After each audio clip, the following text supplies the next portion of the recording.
हीनाय ऋषीणां प्रपन्नाय गुरुर्ब्रह्मा गुरुर्विष्णु गुरुर्देवो महेश्वरः गुरुः साक्षात् परब्रह्म तस्मै श्री गुरवे नमः। मनोजवं मारुततुल्यवेगं जितेन्द्रियं बुद्धिमतां वरिष्ठं वातात्मजं वानरयूथमुख्यं श्रीरामदूतं शरणं प्रपद्ये। सर्वमङ्गलमाङ्गल्ये शिवे सर्वार्थसाधिके शरण्ये त्र्यम्बके गौरी नारायणी नमोस्तुते। भगवान गोपाल कृष्ण महाराज की जय। जय रघुवीर समर्थ। जय जय राम कृष्ण राजा राम जय जय राम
जगद्गुरु तुकोबांचा आहे. ज्यांनी भगवंताला आपलंसं केलं, नव्हे नव्हे भगवंतानी त्यांचं पूजन करावं असा ज्यांचा अधिकार आहे, अशा तुकोबांचं वर्णन करताना कधी म्हणतात, घुटमणी संतांचा शिव शिव तुकया म्हणून ये वाणी, नेले जडवई कुठी विठ्ठल विठ्ठल म्हणून या वाणी, राम राम हरे हरे राम राम हरे हरे राम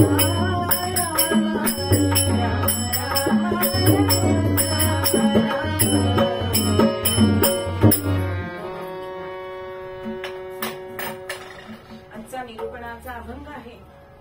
हा भक्तीचं सार सांगणारा अभंग आहे. तुकोबांचे अनेक विषयांवरचे उपदेशपर आहे, प्रार्थनेपर आहे, असे अनेक विषय तुकोबांच्या अभंगामध्ये आपल्याला दिसतात. तर आजचा अभंग जो आहे ती निरूपणाचा अभंग हा भक्तीचं तत्व काय आहे, भक्तीचं सार जीवनामध्ये काय आहे हे सांगण्याचं आहे. आता भक्तीपाशी देव घाली तसे उडी. आता भगवंताला काय हवं असतं हो, भक्त आणि भक्ती हे दोन गोष्टी असल्या की भगवंत अत्यंत प्रसन्न असतो. पण आज तुकोबा या अभंगात भक्तापाशी देव घाली तसे उडी असं म्हणतात का, तर भक्तीपाशी देव घाली तसे उडी. मग असं का बरं, असा प्रश्न आपल्या मनामध्ये येतो. तर नरदेहाला आपल्याला प्राप्त जो झालेला आहे त्याचं सार्थक काय असेल, तर भगवत प्राप्ती, मोक्ष प्राप्त करणं हे हा नरदेहाचं सार्थक आहे. आणि ह्या भगवत प्राप्ती कशाने होते, भगवंताला प्राप्त करण्याचे अनेक मार्ग आपल्याला सांगितलेले आहेत. पहिला आहे ज्ञान मार्ग. पण अहो जगामध्ये एवढं ज्ञान आहे की एकदा शंकराचार्यांना विचारलं की आपण खूप ज्ञानी आहात, तेव्हा शंकराचार्यांनी काय केलं, जो आपल्या हातातला दंड होता तो त्यांच्या कमंडलूमध्ये भिजवला आणि तो वर काढला, बुडवला आणि वर काढला आणि म्हणतायत की ह्या कमंडलू मधल्या पाण्याने जेवढा तो दंड भिजलाय ना तेवढंच ज्ञान माझ्याकडे आहे. वरचा सगळा दंड जो कोरडा आहे ते ज्ञान मला प्राप्त नाही. म्हणजे शंकराचार्य असं म्हणतात, म्हणजे तुमच्या आमच्यासारख्या सामान्य माणसांनी ज्ञान प्राप्ती करून भगवंताला प्राप्त करणं हे किती दुष्कर आहे. त्यानंतर योग मार्ग. योग मार्ग म्हणजे काय, अहो हल्ली आपल्याला खाली सुद्धा बसता येत नाही. हल्ली असं विचारावं लागतं, खाली बसू शकता का असं विचारायला लागतं. तर सगळ्यांना खुर्च्या लागतायत, उभ्याचे ओटे लागतायत. मग आपण काय योग साधना करणार, त्यामुळे योग मार्ग सुद्धा कठीण आहे. त्यानंतर आहे कर्म मार्ग. कर्म मार्गाने सुद्धा भगवत प्राप्ती होते. पण आज कोणाला साधी अहो पूजा सुद्धा करायची नाहीये, मग तुम्ही काय कर्म मार्गाने त्याला आपलंच करणार, त्याला प्राप्त करून घेणार. म्हणून कर्म मार्ग सुद्धा हा कठीण सांगितले. अहो तुम्हाला जरी वाटलं तरी तसे गुरुजी मिळाले पाहिजे, तसं सगळी सामुग्री मिळायला पाहिजे, यज्ञ करणारे, चारी वेद जाणणारे असे सुद्धा आपल्याला मिळाले याची सुद्धा कमतरता आहे. आणि हे जे सगळे मार्ग सांगितलेत ना, तसाच भक्ती मार्ग सुद्धा हा भगवत प्राप्तीसाठी सांगितला. मग भक्ती मार्ग हा अत्यंत ह्या दृष्टीने सोपा आहे बरं का. तो खूप सोपा आहे असं नाही, पण ज्ञान मार्ग, कर्म मार्ग, योग मार्ग यांच्या तुलनेत सर्वसामान्यांना भक्ती करून भगवत प्राप्ती करता येते. मग अशी ही भक्ती जर करायची तर कशी करायची हो? तर एकदा सत्यभामा रुक्मिणीला सांगते, कारण सत्यभामा म्हणते की भगवंत आपल्याकडे कधीच नसतात, सारखे ते भक्तांकडेच जात असतात. म्हणून ती म्हणते की भगवंताला जर आपलंसं करायचं असेल तर आपल्याला भक्ती करायला पाहिजे. मग कशी करायची भक्ती?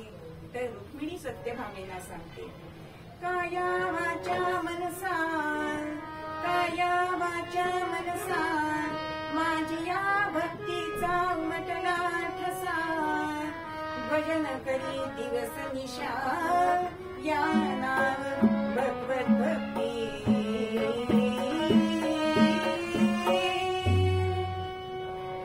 सतत मनामध्ये त्याचं अनुसंधान असायला पाहिजे. ब्रह्मचैतन्य सुद्धा सांगतात की अनुसंधाना कधी न चुकवा. कुठलीही गोष्ट करताना हे आपल्याला त्याच्याशी निगडीत राहून केली, सगळं कर्म आपण केलं तर ते त्याच्यापर्यंत पोचतं. कारण भगवंतानीच एके ठिकाणी म्हटलेलं आहे, भक्तीला वशनी उद्धवा, भक्तीला वशनी उद्धवा, भक्तीला वशनी उद्धवा, भक्तीला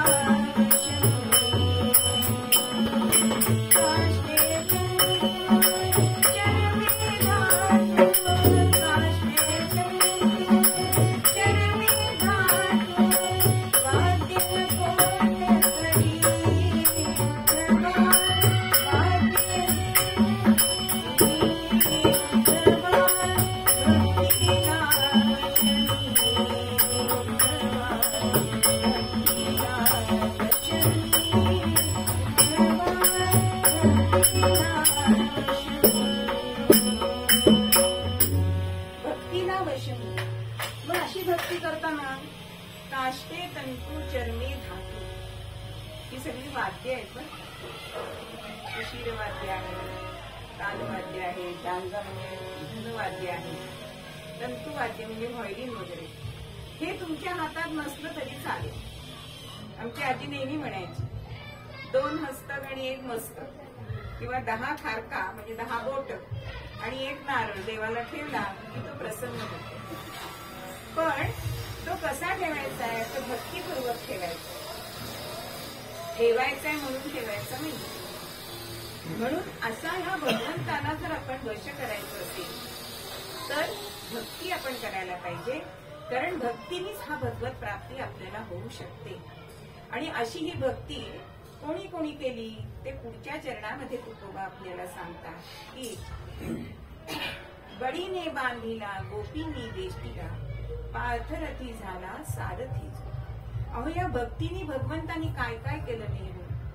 अहो भक्तांच्या साठी भगवंतानी अमृतराय का पदामध्ये म्हणताय, भक्ताची या काकासाठी, साधूंची या प्रेमासाठी, भक्तांची या काकासाठी, साधूंची या प्रेमासाठी, सोडिली मिराजले, सोडिली मिराजले, सोडिली मिराजले, सोडिली मिराजले.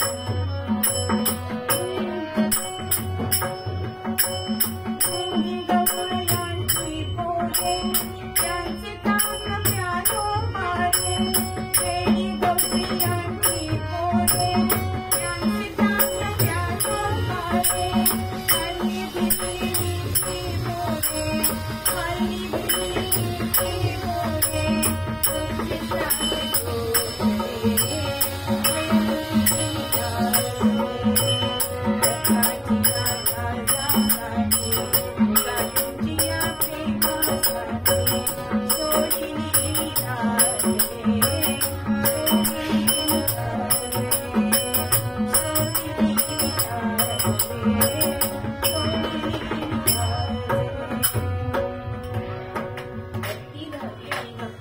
भगवंत काहीही करू शकतो.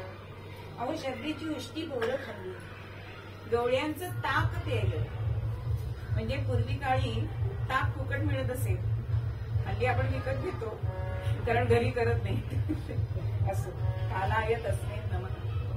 पण भगवंतानी बळीने वेष्टीला, बळीने बांधीला गोपींनी वेष्टीला, ही तुकोबा उदाहरण देतात. मग बळीने बांधीला ज्या वेळेला वामन अवतारामध्ये बळीकडे 3 पावलं माझी जमीन दे असं मागण्यासाठी भगवंत गेलेले असताना 2 पद यांनी एक स्वर्गावर ठेवलं, एक पाताळात ठेवलं आणि तिसरं कुठे ठेवू असं म्हटल्यानंतर बळीने आपलं मस्तक पुढे केलंय आणि त्याच्या मस्तकावर भगवंताने पाय ठेवलाय आणि त्याला पाताळात लोटलेला. म्हणजेच पण पुढे द्वारपाल म्हणून त्याचं काम सुद्धा केलेलं आहे. आता दुसऱ्या अर्थाने बघितलं तर हा दैत्य आहे, त्याच्यावर नजर काही ठेवायला पाहिजे म्हणून सुद्धा भगवंत हा द्वारपाल झाला आहे. म्हणजे बळीने बांधले, आपल्या भक्तीच्या मध्ये बळीने ह्या भगवंताला बांधलं. म्हणजे बळीचं असं उदाहरण दिलं जातं की आत्मनिवेदन भक्ती करावी ती बळीसाठी करावी. गोपींनी वेष्टीला, गोकुळामध्ये असताना भगवंत गोपींमध्येच असायचा, पण गोपिकांची अवस्था कशी झालेली होती भगवंताबरोबर राहताना. श्याम कुंज श्याम श्याम कुंज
गोपालकृष्ण दिसत होता.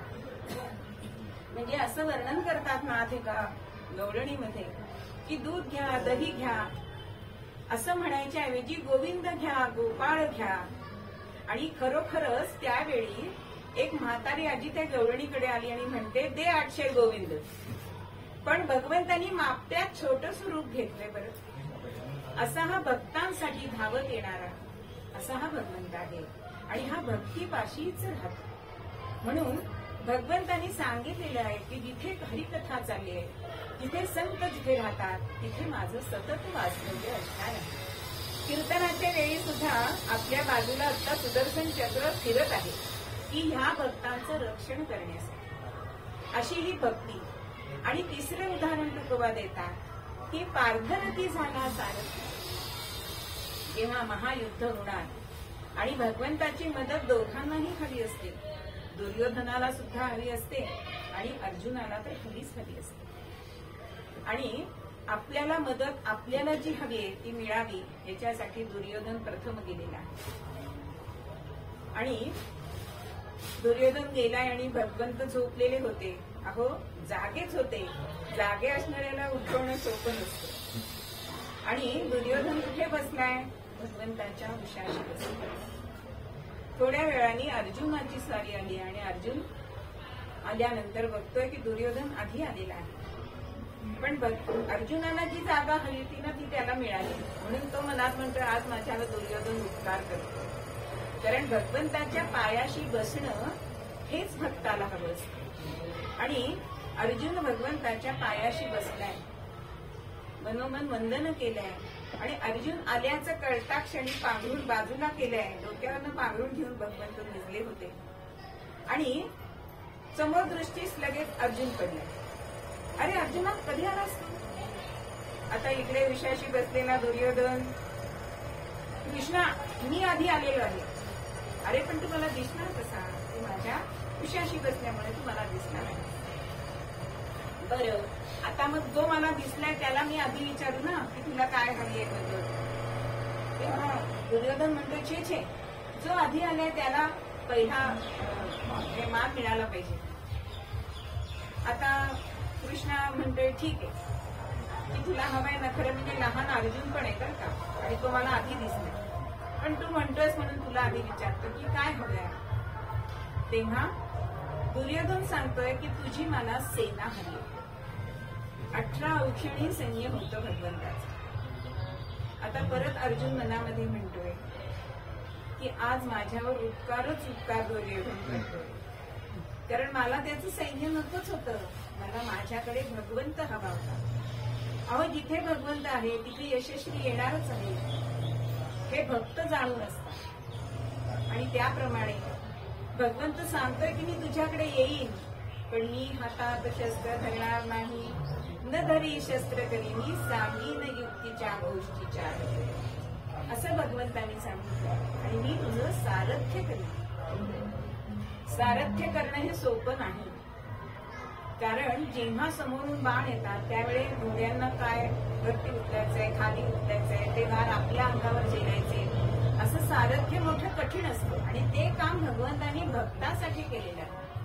म्हणून पार्थरथी झाला सारथी.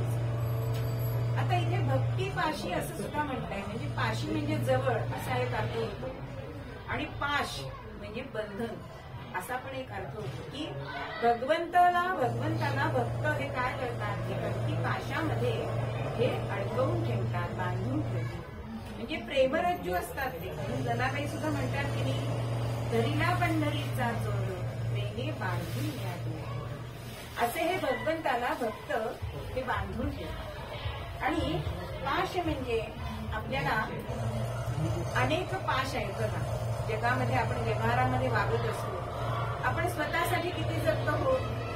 पहिला पाश म्हणजे लोक काय म्हणतील ह्या याच्या पाशामध्येच आपण अडकलेलो असतो. भीती आहे, किलस आहे, जात हे सुद्धा पाशच आहे. दुसऱ्या जातीतलं केलं नाही, जरा आपण काय सांगतो त्यांनी तर जातीशी केलंय बघा, किंवा घरात अजून ते पचत नाही, जात नाही ती जात. अशा अनेक लज्जा आहे, कुळ आहे. आमच्या कुळात असं नाही, असं आपण जो हे सगळे पाश सांगितलेले आहे तशी ही भीती ही पाश आहे. आणि भव हा पहिला पाश सांगितलेला आहे की भवसागरामध्ये आपण जो अडकून पडलेलो असतो, आणि ह्या भवपाशातून जो टाळणारा कोण असेल तो भगवंत असतो. म्हणून एका ओळीमध्ये असं म्हटलंय, भक्ती पाशी नित्य तृप्ती, भक्ती पाशी नित्य तृप्ती, भक्ती पासून मिळे मुक्ती, भगवत भक्त भगवत प्राप्ती, भक्तीने होई हरी भजने सर्वदा. बघा, खरे भक्त असतात ते तृप्त असतात. एका महाराजांना कफनी दिली होती एका आरसाने, पण महाराजांना ती हवी होती का हो? त्याच्यासाठी महाराजांनी ती कफनी घेतली, पण ती दुसऱ्याला लगेच देऊन टाकली. म्हणजे भक्तीपाशी नेहमी तृप्ती असते, समाधान असतं, आणि भक्तीनेच आपल्याला मुक्ती मिळते, मोक्ष मिळतो, आणि भक्तीनेच आपल्याला भगवत प्राप्ती होत असते. आणि ही भगवत प्राप्ती होण्यासाठी आपल्याला काय करायला पाहिजे तर नामस्मरण करायला पाहिजे. अगदी साधं सुलभ असं हे नामस्मरण जर आपण भगवंताचं केलं तर त्याच्याशीच आपलं अनुसंधान राहतं, आणि त्या भगवंताला आपण आपलंसं करू शकतो. आता ह्याच्यामध्ये आपण बघितलं तर स्त्री आलेत म्हणजे गोपिका आलेत, म्हणजे स्त्रिया आलेल्या, बळी म्हणजे दैत्य आलेला आहे, अर्जुन म्हणजे क्षत्रिय आलेला आहे. त्याशिवाय गजेंद्र मोक्षामध्ये आपल्याला कथा सगळ्यांनाच माहिती आहे की भगवंताकडे कमळाचं फूल फेकता क्षणी हा भगवंत म्हणजे त्याला पितांबर सुद्धा सावराला वेळ मिळाला नाही, इतक्या झटकन त्यांनी उडी मारून त्या गजेंद्राचा त्याला मोक्ष दिलेला आहे. त्या नंतराचं तोंड सुदर्शन चक्राने कापून टाकलेलं आहे. म्हणजे प्राणी, आपण प्राणी म्हणून जर बघितलं तर प्राण्यांमध्ये सुद्धा भगवंत हा उडी घालून येतो. मग आता तुका म्हणे माझी पुरवावी आवडी, वेगे उडी घाली नारायणा. बघा, भगवंत उडी घालतोय, चालत येतोय का? नाही. ज्या वेळेला निर्वाणाचा प्रसंग येतो ना, त्यावेळेस आपण धावून जातो किंवा उडी मारून जातो. म्हणजे एक अशी कथा सांगितली जाते की बिरबल आणि बादशाह यांची बोलाचाली चाललेली असते आणि बिरबलाला बादशाह म्हणतो की काय म्हणे तुमचा देव सगळीकडे तोच कशाला धावतो, दूध पीत पाठवायचा ना, कोणाला तरी सांगायचं. तर बिरबलाला हे आवडत नाही. तो म्हणतो खावीन मी तुम्हाला सांगेन बरोबर. आणि मग काय केलं त्यांनी, एक 8-10 दिवसांनी नौका विहाराला आपण जायचंय असं सांगितलं. आणि नौका विहाराला गेल्यानंतर पुढच्याच बोटीमध्ये त्यांनी एक कापडी असा एक राजपुत्राचा पुतळा करून ठेवलेला आणि लांबून राजपुत्र वाटेल असा एवढं अंतर त्या 2 बोटींमध्ये होतं. आता सेवकांना सांगितलेलं होतं की नाव मध्यावर आली की नाव उलटवायचे. झालं, सांगितल्याप्रमाणे बिरबलाने खून केले आणि नाव उलटली.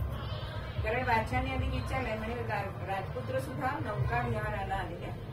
आता ती नाव उलटली आणि बिरबलाने नुसतं बघितलंय की नाव उलटली आणि राजाने तत्काळ पाण्यात मध्ये उडी घेतली आणि पोहत पोहत गेलाय आणि त्या राजपुत्राला वाचवायला गेला. कावीन, हेच तुमच्या प्रश्नाचं उत्तर आहे. आता एवढे सरदार होते, एवढे सेवक होते, एवढे सैनिक होते, त्यांना सांगायचं ना तुम्ही कशाला गेलात. जे आपल्या हृदयाशी असतं ना त्याच्यासाठी आपण उडी घालून जातो, तद्वतच भगवंत हा आपल्यासाठी, भक्तासाठी उडी मारून देतो. म्हणून पुरवावी माझी आवडी ही प्रार्थना आहे बरं का. ही प्रार्थनेचं बळ किती सांगितलेलं आहे. आणि असं हे प्रार्थनेचं बळ ह्या भक्तीमध्ये असतं. म्हणजे निर्गुण निराकार भगवंताला सगुण साकारामध्ये आणण्याचं सामर्थ्य या भक्तीमध्ये आहे. म्हणून भक्ती ही नेहमी श्रेष्ठ सांगितली किंवा त्याला 5वा पुरुषार्थ सुद्धा असं म्हटलेलं आहे. मग अशा या भगवंताला जर आपलंसं करायचं असेल तर आपण त्याची भक्ती जर आपण केली, त्याला जे आवडतं ते आपण दिलं म्हणजे त्याचं नामस्मरण केलं तर तो आपल्यासाठी प्रतितच धावून येईल. तुकोबांनी सुद्धा निर्वाणीचा प्रसंग आपल्याला माहितीये की जेव्हा शिवराय त्यांच्या कीर्तनामध्ये आलेले होते आणि कधी मला कळलंय की इथे हा शिवाजी आलेला आहे आणि आपण त्याला पकडू शकतो, तेव्हा निर्वाणीचा इथे त्यांनी भगवंताशी अट्टहास केलाय की जोपर्यंत माझा राजा वाचत नाही, जगाला असं होतं का म्हणे की तुझं नामस्मरण करताना राजा पकडला गेला, हे तुला लांछन आहे, तू जोपर्यंत ह्याचा जीव वाचवत नाही तोपर्यंत मी भजन करत राहणार. म्हणजे निर्वाणीचा प्रसंग. ज्या वेळेला द्रौपदीनी सुद्धा जेव्हा वस्त्रहरणाचा प्रसंग झाला, प्रथम पतींकडे गेले की एवढे शूरवीर आपले पती आहेत, आपलं रक्षण करतील. द्रोणाचार्यांकडे गेले, भीष्माचार्यांकडे गेले, धृतराष्ट्राकडे गेले. पण आता निर्वाणीचा कोण असेल तर माझा कृष्ण आहे आणि म्हणून कृष्णाला हात मारले. सभेत चढिता सती द्रौपदी, सभेत चढिता सती द्रौपदी, दावितो प्रभुनीच माया माया, दावितो प्रभुनीच माया, रवितो वस्त्रांच्या राशीच्या राशी, रवितो वस्त्रांच्या राशीच्या राशी, वेळीत कौरव कतला,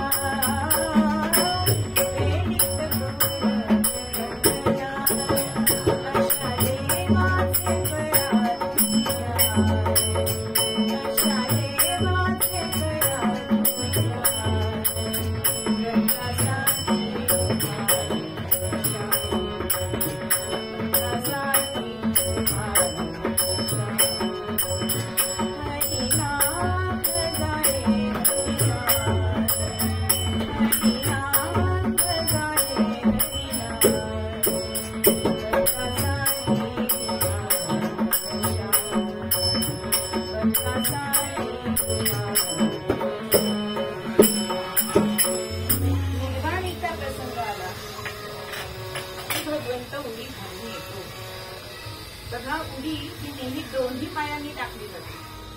पाऊल हे नेहमी आपण एक टाकतो. अशी ही उडी आपल्याकडे 3 उड्या जगप्रसिद्ध आहेत.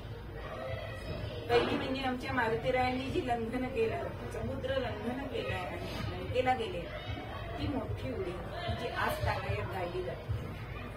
दुसरी उडी आहे फेकला तटामुनी घोडा, असं आमच्या झाशीच्या राणींनी ही उडी घेतली तटावरून. आणि तिसरी उडी म्हणजे सावरकरांनी मारलेली, सागरामध्ये मारलेली उडी. ती उडी फसली असली तरी सुद्धा आज ती उडी ही जगविख्यात झाली आहे. पुन्हा सावरकर पकडले गेले, पण जगविख्यात अशी झालेली ही उडी, अशा 3 उड्या आहेत. असं भक्तासाठी उडी घालून येणारा एकमेव भगवंतच असतो. आणि अशा भगवंताला जर आपल्याला पाशामध्ये अडकवायचं असेल, त्या सुद्धा भक्तीच्या पाशात अडकवायचं असेल, तर नामस्मरणासारखा दुसरा उपाय नाही. आणि हेच तुमच्या आमच्यासाठी तुकोबा मागतायत की तुका म्हणे वेगी माझी पुरवावी आवडी, वेगे उडी खाली नारायण. की संकटामध्ये असताना भगवंत हा भक्तासाठी धावून येणारा असा एकमेव आहे. सगळे सोयरे येत नाही, शेजारी येत नाहीत, आप्त येत नाही, पण भगवंत हा कधीही दगा न देता प्रत्येक वेळेला तो धावून येतो. आणि असा हा भक्ती पाशामध्ये हा भगवंत अडकलेला आहे. आणि त्या भक्ती पाशात अडकवायचं असेल तर आपल्याला नामस्मरणाचा दुसरा उपाय नाही. म्हणून मूळ पद्यामध्ये आपल्याला तुकोबा सांगताय,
तो वराह अवतार कशासाठी? तर हिरण्याक्ष नावाचा राक्षस, त्याच्या तपश्चर्येने तो इतका उन्मत्त झाला की त्याच्याकडून जे पाप होत होतं त्या पापभाराने पृथ्वी ही रसातळाला पोहोचली आणि त्या पृथ्वीचं रक्षण करण्यासाठी म्हणून वराह अवतार भगवान विष्णूने घेतला आणि आपल्या 2 दातांच्या त्या पृथ्वीचं रक्षण केलं. आणि ह्या हिरण्याक्षा जो राक्षस होता, म्हणजे सूड किती वर्ष चालू शकतो बघा, युगानुयुगे चालतो, त्याच्यासाठी हा आधीच पूर्वसूत्र. तर त्या हिरण्याक्षाचा हिरण्यकश्यपू नावाचा जो भाऊ होता, त्याने मनामध्ये अढी धरली की माझ्या भावाला ह्या विष्णूंनी मारलं, तर त्याचा मी आता सूड कसा घेऊ? सूड घ्यायचा म्हणजे आपण सामर्थ्यवान असायला पाहिजे. मग सामर्थ्यवान असायला पाहिजे म्हणजे आपल्याला काहीतरी बल मिळवलं पाहिजे, त्यासाठी उपासना करायला पाहिजे. पण दैत्य लोक जे असतात ना, ते भगवत प्राप्तीसाठी उपासना करत नाही, तर ते आपल्याला पैसा सत्ता हे मिळावं याच्यासाठी करत असतात. आणि हा तपश्चर्येला बसलाय मंदार पर्वतावर. अहो, एका पायावर उभा राहिलाय, दोन्ही हात वर करून हात जोडून असं तपश्चर्या अनेक वर्षानुवर्ष. आणि आता तपश्चर्या कोणाची केली आहे? भगवान विष्णूची तर करणंच शक्य नाही, कारण त्याचाच सूड घ्यायचा होता. म्हणून ब्रह्मदेवाची उपासना ह्या हिरण्यकश्यपूने केली. अनेक वर्ष ती त्याने उपासना केली आणि त्या उपासनेचं फळ त्याला मिळालंय. भगवान ब्रह्मदेव हे प्रकट झालेले आहे आणि वरम ब्रूही असं म्हणतात. आता सामर्थ्यवान होण्यासाठी म्हणून तपश्चर्या केलेली आणि आपल्यापेक्षा कोणी वरचढ नको हा पण त्याच्या मागे हेतू होता. आणि त्यामुळे पहिलं मागणं काय मागितलं असेल तर मला मृत्यू नको. तर ब्रह्मदेव सांगतात की असा तुला वर देता येणार नाही, कारण हा मृत्यू लोक आहे. मृत्यू लोकामध्ये जे जे कोणी जन्माला येतं त्यांना मृत्यू हा अटळ आहे. त्यामुळे मृत्यू नको हे सोडून तू दुसरं तरी काहीतरी माग. म्हणून या हिरण्यकश्यपूनी, ते दैत्य चतुर असतात बरं का, ते काय काय त्यांनी मागितलंय. अजर अमर काया कराया मागणी तप कराने तप करीवर मागे कराया. अहो, आपण सामर्थ्यवान व्हायचंय म्हणून आपण मोठं तप केलंय. आणि ब्रह्मदेव म्हणजे विधीला तो सांगतोय की न मृत्यू मज येवो चेतना चेतनाही, न मज मरण असो न नभी रात्री दिसाही. आता या श्लोकामध्ये थोडेच वर्णन आहे बरं का, की सचेतन नको, अचेतन नको, स्त्री नको, पुरुष नको, प्राणी नको, दैत्य नको, दानव नको, देव नको, अशा अनेक तऱ्हेने, रात्री नको, दिवसा नको, म्हणजे ते परस्पर विरोधी आहेत. अशा सगळ्यांकडून मला मृत्यू नको असं सांगितलंय आणि मनामध्ये खुश झालाय, कारण तथास्तु म्हटलंय ब्रह्मदेवाने.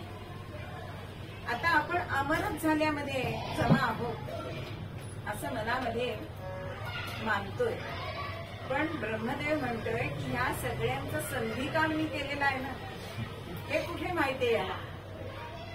आणि झालं बरं, प्रदान झालाय आणि पृथ्वीवरती हाहाकार करायला सुरुवात केली. सगळं त्रैलोक्याचं राज्य मिळवलंय. म्हणजे विष्णूची पूजा न करता मीच देव आहे म्हणून त्याचं नामस्मरण न करता हिरण्यकश्यपू हिरण्यकश्यपू असं नामस्मरण करा, असं आपल्या राज्यातील लोकांना सांगण्याला सुरुवात केली. आणि त्राही भगवान सगळे झाले, काय करावं काय करावं. आणि शेवटी सगळेजण अगदी अंतरी त्रासून गेले आणि मग शेवटी काय केलं तर गोविंदाचे चरण आठवले. सगळेजण क्षीरसागरामध्ये गेले आणि त्या भगवान विष्णूची प्रार्थना करतायत, हात जोडतायत आणि विचारतायत,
भगवंताचा अवतार झाल्याशिवाय हा हिरण्यकशिपू मारला जाणार नाही.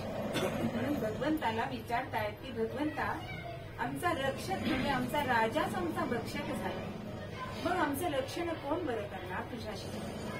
तू आम्हाला वचन दिलंयस ना. कारण भगवंतांनी भक्तांना वचन देऊन ठेवलंय आणि त्यासाठी तो काय करतो,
भगवंतांनी गीतेमध्ये सांगितले की यदा यदा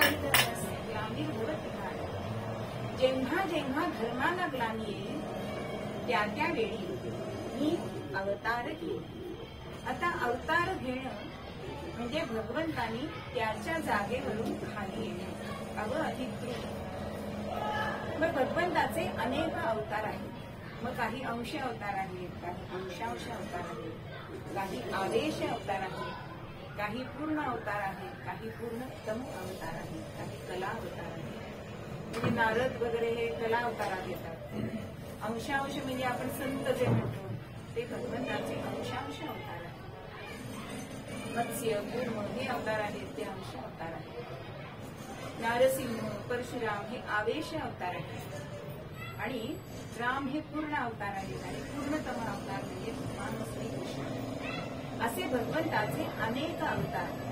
ज्या ज्या वेळी सज्जनांचं रक्षण करायचंय, दुर्जनांचं निखंडन करायचंय, त्या त्यावेळी भगवंत अवतार घेत असतो. कारण त्याने भक्तांना वचन दिलेलं आहे आणि ते भगवंताचं वचन आहे.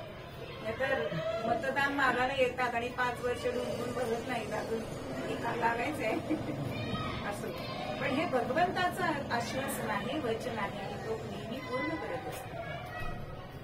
आणि मग क्षीरसागरामध्ये सगळ्यांना भगवंतांनी भगवान विष्णूंनी सांगितलंय की की मी अवतार घेईन, पण ह्याच्या हातून एक अक्षम्य अपराध घडला पाहिजे. मग हा अक्षम्य अपराध म्हणजे कोणता?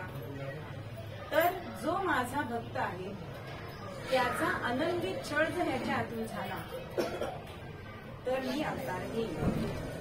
यासाठी तुम्हाला काय करता येते करा. मी ताबडतोब अवतार घेतो. आणि इकडे हिरण्यकश्यपू हा युद्धावर गेलेला असताना इंद्र हा हिरण्यकश्यपू नाही म्हणून त्याच्या नगरीवरती हा हल्ला करायला येतो. आणि त्याची बायको पत्नी ही कयाधू ही तिथे असते. ती गर्भवती असते आणि अत्यंत लावण्यखाणी असणारी ही कयाधू इंद्र तिला पळवून नेत असतो. तेव्हा वाटेत नारायण नारायण नारायण.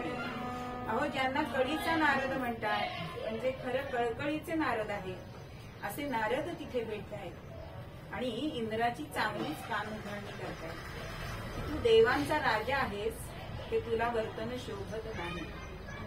आणि हिच्या गर्भामध्ये गर्भ जो आहे तोच हिरण्यकश्यपूचा काळ आहे. त्यामुळे हिला तू सोड. आणि नारदांनी त्या कयाधूला आपल्या आश्रमामध्ये नेले. आश्रमामध्ये नेलीये आणि आपण म्हणतो गर्भसंस्कार किती श्रेष्ठ आहे. आजही त्याचं उदाहरण आपण जर अनुभव घेतला तर येतो बरं का. म्हणजे अभिमन्यूचं पण त्यांनी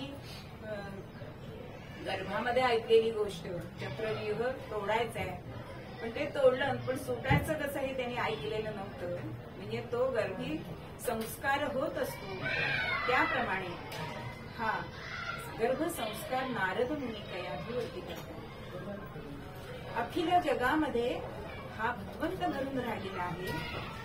हे भगवंताचे जे सारभूत ज्ञान आहे हे संस्कारांनी नारदांनी त्या गर्भावर त्याचे संस्कार केले. यथा काला त्याचा जन्म झालेला आहे. हरिनाम त्याला दिलेले आहे. नारायण मंत्र दिलेला आहे आणि कयाधूला आपल्या राज्यामध्ये सोडलेली आहे. इकडे सगळी स्वारी उत्तम यश प्राप्ती करून हा हिरण्यकश्यपू आपल्या दरबारामध्ये येतोय आणि हा लहान बालक तो बघतोय. अत्यंत आनंद होतोय. प्रल्हाद त्याचं नाव ठेवलंय आणि हा प्रल्हाद हिरण्यकश्यपूचा 5वा मुलगा आहे. आणि होतं काय त्याला आनंद झालाय आणि दिसा मासा हे बालक वाढू लागले. पण संस्कार नारदांनी केले. तो होता होता मुलाचं वय वाढतंय. पंचवर्षे प्रल्हाद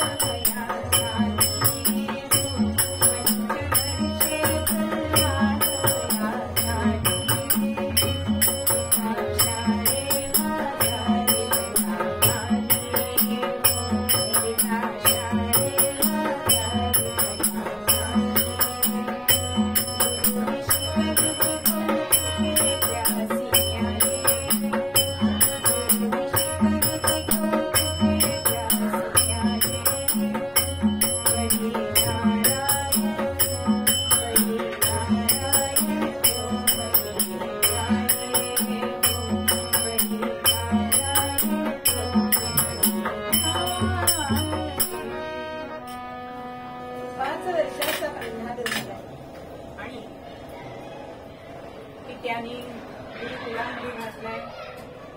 आज जसे पालक 5व्या वर्षी घालतात तसं त्याला सुद्धा गुरुकुलामध्ये घातलाय. आता गुरु कोण हो? शुक्राचार्यांची 2 मुलं गुरु होते त्याचे. आणि हिरण्यकश्यपूंनी सांगितलंय माझ्या शत्रूचं नाव सुद्धा ह्याला शिकवायचं नाही. मीच सर्व करता आहे असंच ह्याला ज्ञान द्यायचं. अहो, जो राजापदी आहे त्याच चालतं ना. जो शिक्षण मंत्री त्याच सगळं चालतं. बाह्य ज्ञान असू दे शाळेमध्ये तसं त्यांनी सांगितलं. आणि एक दिवस हा सुट्टीचा घरी आलाय. अहो, गुरुजी सगळे शिकवत आहेत पण मनामध्ये जे संस्कार झालेले आहेत श्री नारायण जय नारायण सतत मनामध्ये जप चाललेला आहे. बरं, एवढं थांबलाय का तो आपल्या 6 ध्येयांना घ्यावं 2-3 दगड मांडावे, हातामध्ये दगडाचे टाळ करावे आणि भजन करावे, असं चाललंय. आणि ते गुरुजींची मात्र अशी झाली की आता राजे आपल्याला काय करतील. आणि हा घरी गेल्यानंतर हिरण्यकश्यपू ह्या प्रल्हादाला मांडीवर घेतो आणि विचारतोय, बाळ तुला काय काय शिकवलं, तुला त्यातलं काय आवडलं. आता काय शिकवलं सांगितलंच नाही बरं का, काय आवडलं हे सांगितलं, कारण ते गुरुंनी शिकवलेलं आधीच होतं ना गर्भावस्थेमध्येच. हरिभजनी नित्य रमावे, प्रल्हाद सांगतोय बरं का हिरण्यकश्यपू, हरिभजनी नित्य रमावे, गृह सौख्यासी त्यजावे. अहो मला हरिभजन करावं, ते गृह सौख्य हे सगळं राजपाट आहे ते सोडून द्यावं, नित्य आनंदी रंगावे नारायणाचे, हेच मला आवडतं. अहो हे मुलाचे शब्द ऐकले आणि मांडीवरनं जसं एखादं जुरळ झटकावं ना तसं त्याला झटकून टाकलं. आपल्या कयाधूला सांगितलं जरा शिकव याला. पुन्हा त्या गुरूंना तंबी दिली की काय शिकवलं तुम्ही ह्याला. होता होता परत हा गुरुकुलामध्ये आलाय आणि 8 वर्षाचा झालाय आणि आता काहीतरी याच्यामध्ये फरक पडला असेल आणि म्हणून पुन्हा हिरण्यकश्यपूने त्याला विचारलंय. तेव्हा तो म्हणतोय की आता मला हरिभजनाशिवाय काहीच दिसत नाहीये, जिथे पाहावं तिथे हरी दिसतोय, अशी माझी अवस्था झाली. आणि असं ऐकल्यानंतर मात्र हिरण्यकश्यपू आपल्या सेवकांना आज्ञा देतोय, तोडा त्या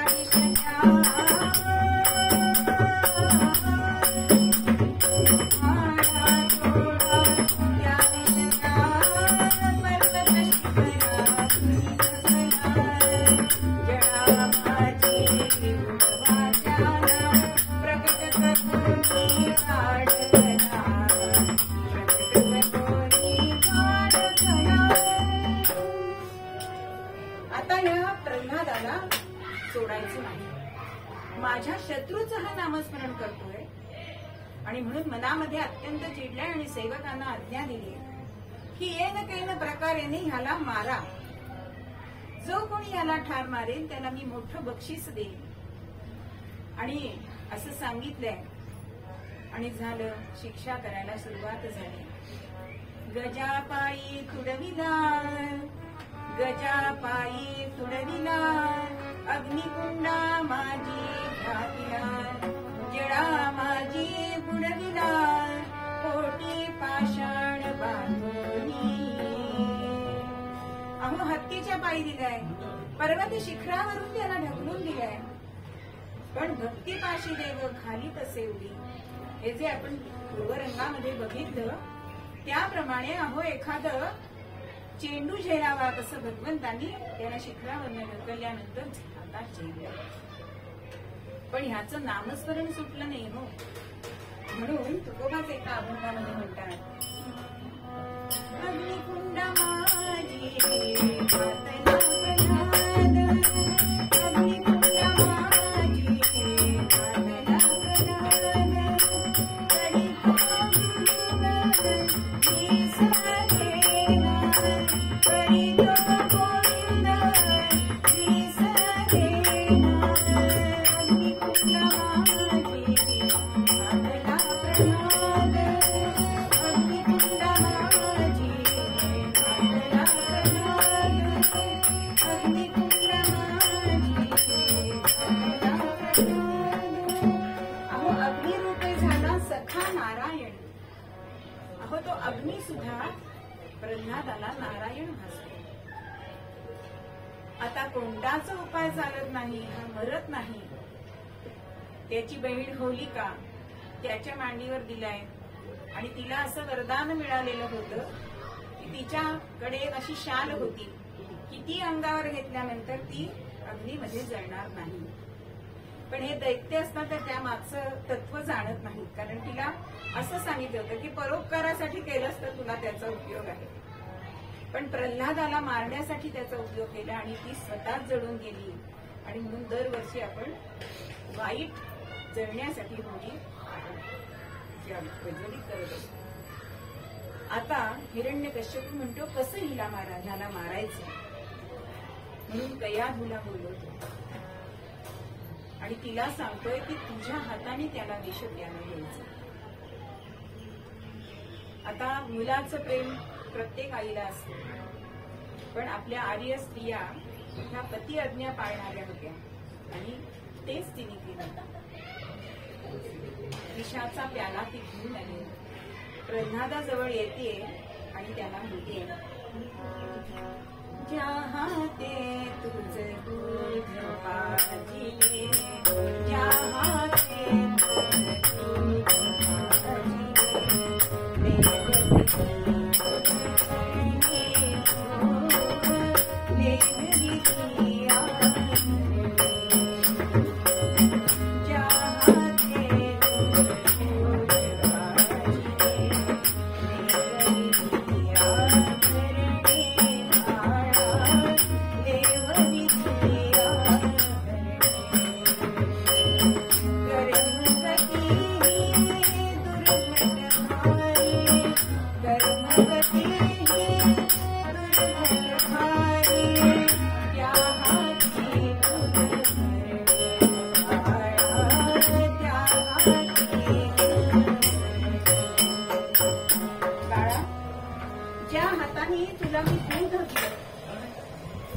लहान असताना वस्त्र अलंकार लेवविले, पण आज माझी अवस्था अशी आहे की मला पती आज्ञा पाळायची आणि आज मी तुझ्यासाठी विषाचा प्याला घेणार.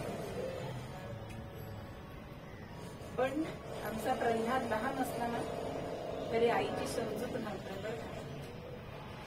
तो आईला काय सांगतोय की अगं हे विष म्हणजे माझा मामा आहे. कसा बरं मामा?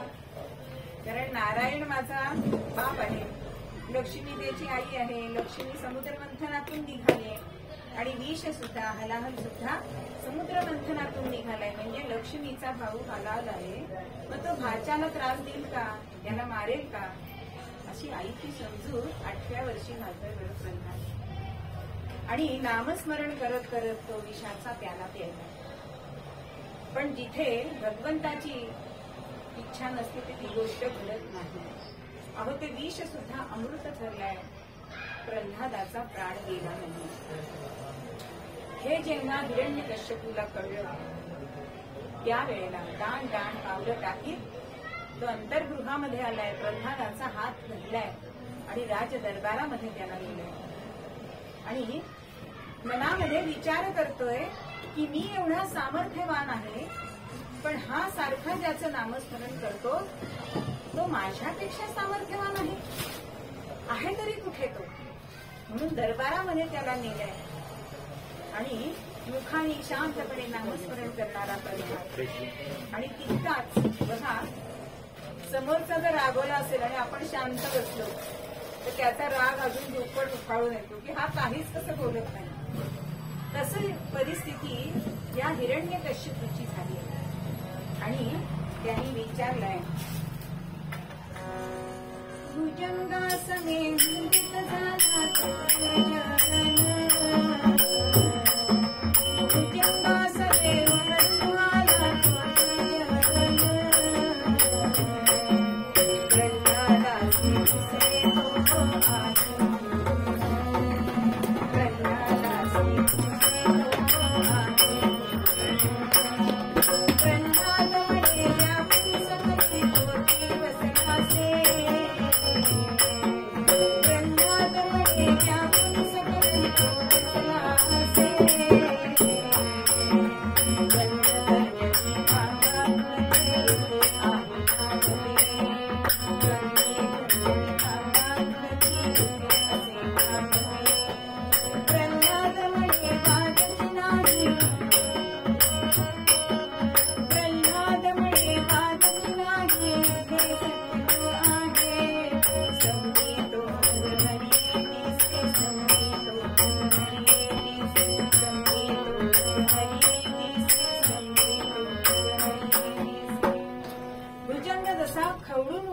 त्याप्रमाणे हा रागाने खवडून निघालाय आणि प्रल्हादाला विचारताय, कुठे तुझा तो ज्याचं तू सतत नामस्मरण करतोस? इथे आहे का, तिथे आहे का? तेव्हा प्रल्हाद हसून म्हणतो की बाबा, अहो तो सर्वत्र आहे, अहो तुमच्यामध्ये सुद्धा आहे. आता हा हिरण्यकश्यप अजूनच रागावलाय आणि दरबारातल्या एका खांबाकडे बघितलंय, तर्जनी केली आणि म्हटलंय, या खांबामध्ये तुझा तो भगवान आहे का, ज्याच्या बळावर तू आजपर्यंत जिवंत राहिलास? तेव्हा प्रल्हाद म्हणतो, अहो वादच नाही, मला तो दिसतोय त्या खांबामध्ये. आज कोणी शंका काढतील की अचेतनामध्ये कसा काय खांबामध्ये असेल, पण आमच्या माऊलींनी अचेतन अशी असणारी भिंत चालवलीच नाही. जिथे भक्तिभाव असतो ना, तिथे भगवंत कुठेही प्रकट होऊ शकतो. आणि प्रल्हादाने असं सांगितलंय आणि क्रोधायमान झालेला हिरण्यकश्यप त्याने मुष्टी प्रहार करायला सुरुवात केली त्या खांबावरती आणि गदा प्रहार केलाय, लत्ता प्रहार केलाय आणि कडाड कडकड कडकड कडकड कडकड असा नाद झालाय की त्या नादाने सत्य लोकातला ब्रह्मदेव सुद्धा घाबरला. आज आपल्याला जरासा कुठला भूकंप झाला की आपण घाबरतो, पण भगवंतानी हा जो अवतार घेतलाय, आवेश अवतार, हा भगवंताचा अवतार कसा होता? नरहरी अवतरला संधी, नरहरी अवतरला संधी, नरहरी अवतरला संधी, नरहरी अवतरला.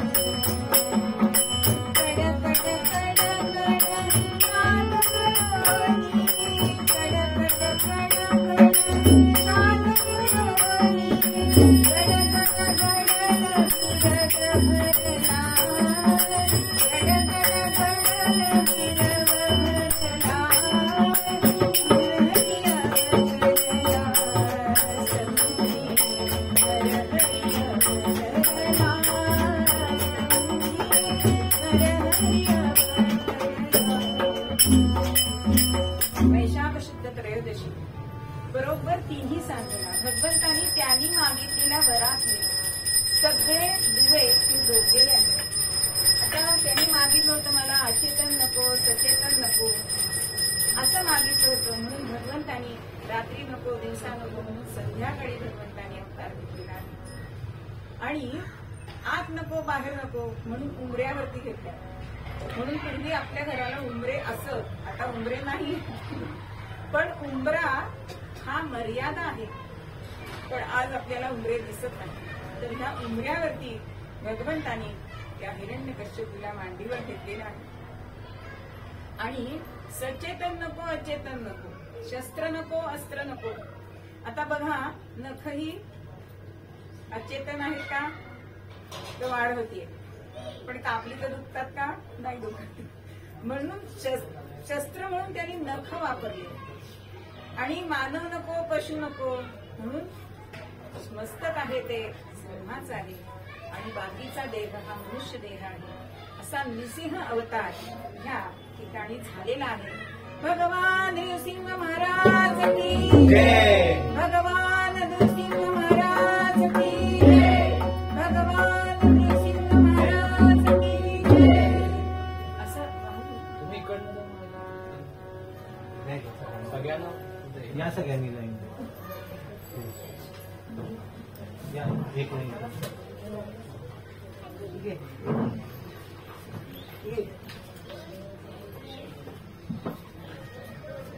इकडे आणि व्हायचं इकडे तिथे व्हायचं.